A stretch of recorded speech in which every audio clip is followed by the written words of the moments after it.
down. You keep them in a position where they don't even question the enslavement anymore.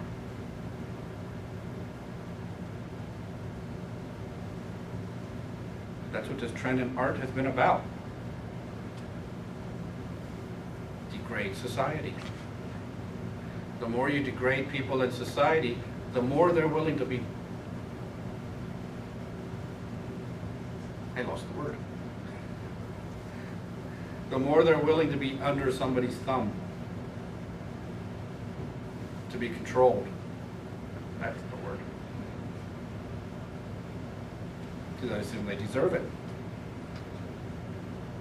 Cults work on the same attitude. You're nothing. You're less than nothing. You must accept the fact that you are less than nothing, but that I am the great leader, and through me, as long as you obey every word I say,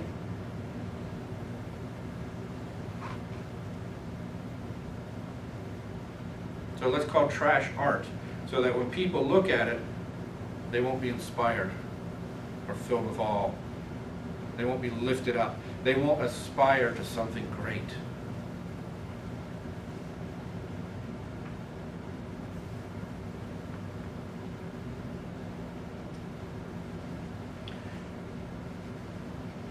There actually was an example of this in the comic strips this week.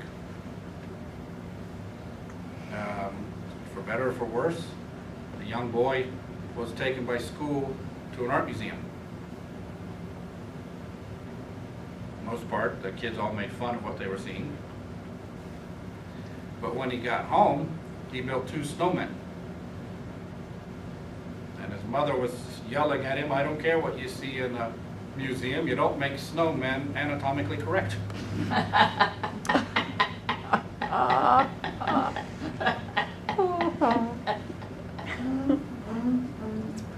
But you know, that's part of the difference. I mean, David, statue of David, is completely naked. But you don't really notice that. You notice the beauty of the sculpture.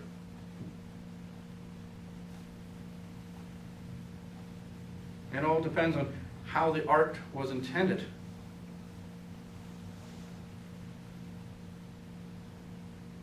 And if you notice, he didn't have to explain what it meant.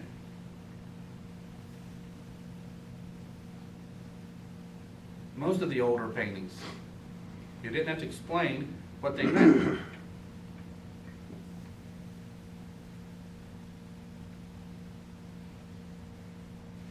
Well,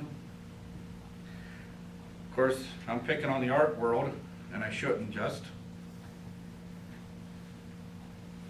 I just read a bunch of song titles that are fun and funny, and I have nothing against this kind of stuff occasionally, but where is the uplifting music in our society anymore?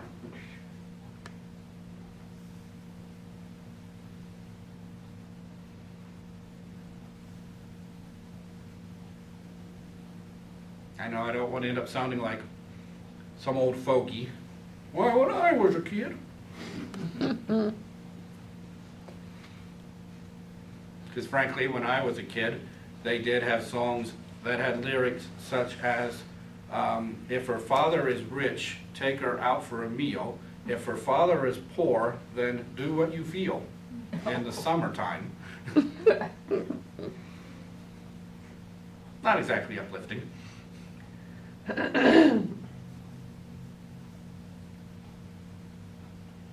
But it was the beginning of things.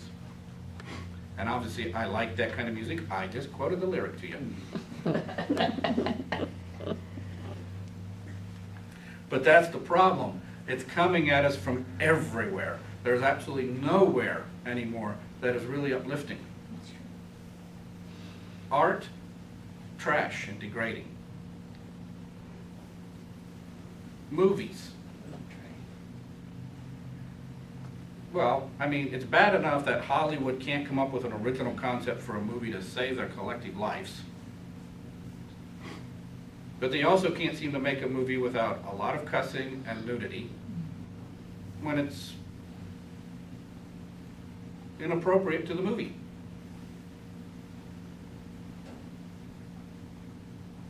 They just stick it in there because, well, let's just put it in there, see how far we can go.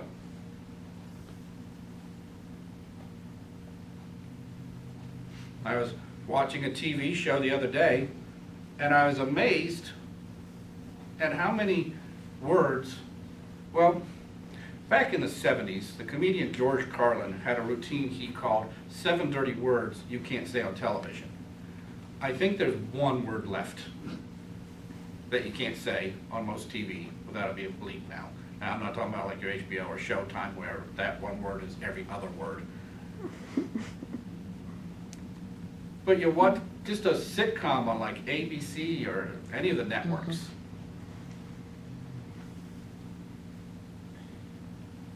Those words are just accepted now. 40 years ago, he had an entire routine about how you can never use these words on TV. Today, most of them, nobody even bats an eye. Oh well, too bad.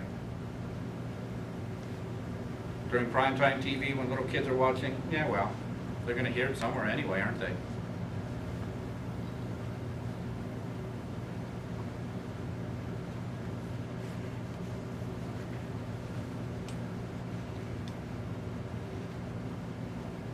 But where's the awe? Where's the inspiration?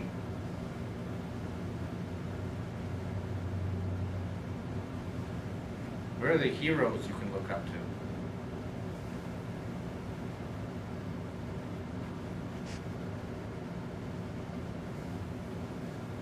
What is there in our arts, in our entertainment, that's uplifting?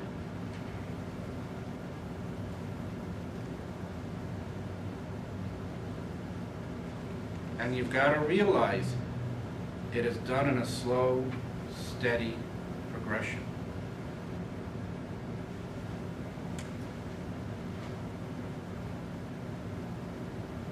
You know, they didn't go from 7 words you could never say on television to saying them all.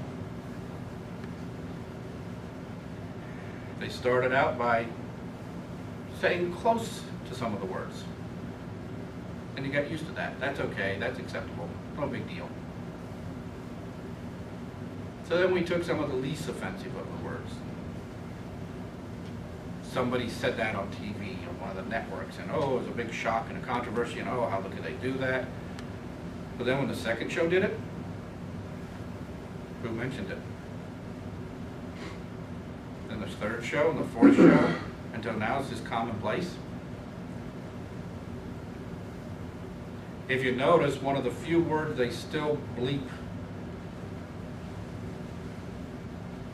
God. Mm-hmm. If somebody says goddamn, they'll bleep God. Mm-hmm. They won't bleep the bad word, they'll bleep out God.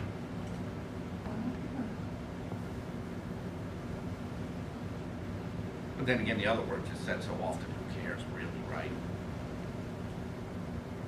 And you get used to it. You get used to the degradation. You get used to the foul language. You get used to feeling not that good about things. And little by little, as you get used to the last one, they push the boundary. They push the boundary.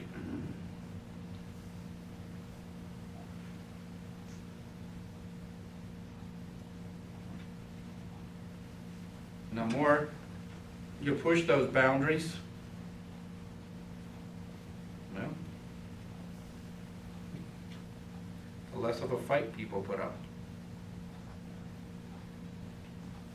It really is like a snowball rolling down a hill. Now things are going downhill so fast, most people don't even try to fight it anymore. I don't know how many times I've heard it from somebody, well, you know, I'd be the lone voice fighting.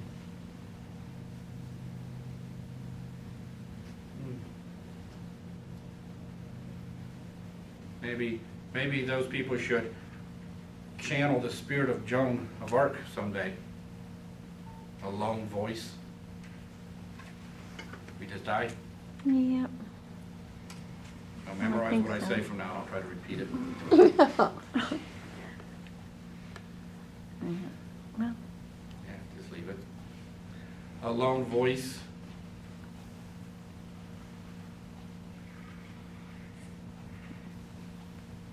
That lone voice stood up.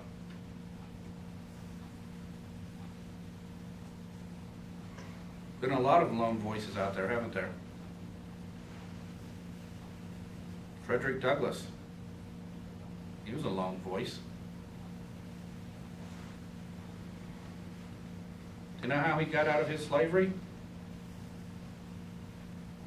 He learned how to read and write. And then he started reading the great works. And it suddenly dawned on him, I can't be a slave anymore. I'm a man. And a man needs freedom. And that's when he was willing to run away from his enslavement. He was lifted up. And then he became a voice. Often a lone voice.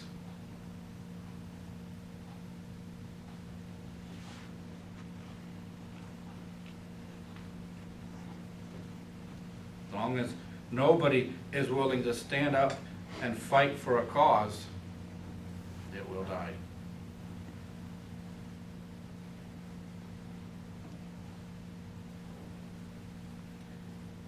In 1776, our founding fathers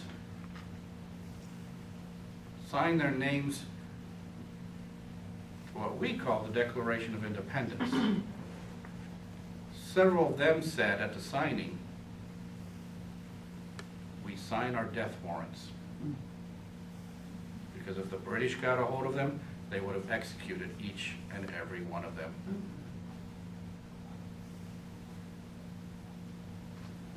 They signed it anyway.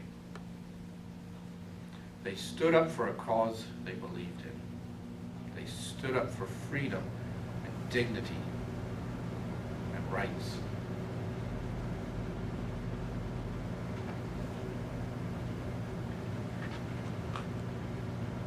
Go ahead and be that lone voice.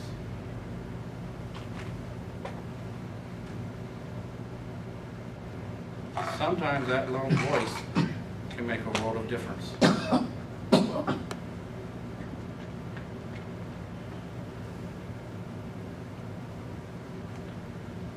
I'm going to conclude with a song. I'm not going to sing it. It's a John Denver song called What One Man Can Do. What one man can do is dream. What one man can do is love. What one man can do is take the world and make it see itself anew. That's what one man can do. With that, I'd like to close.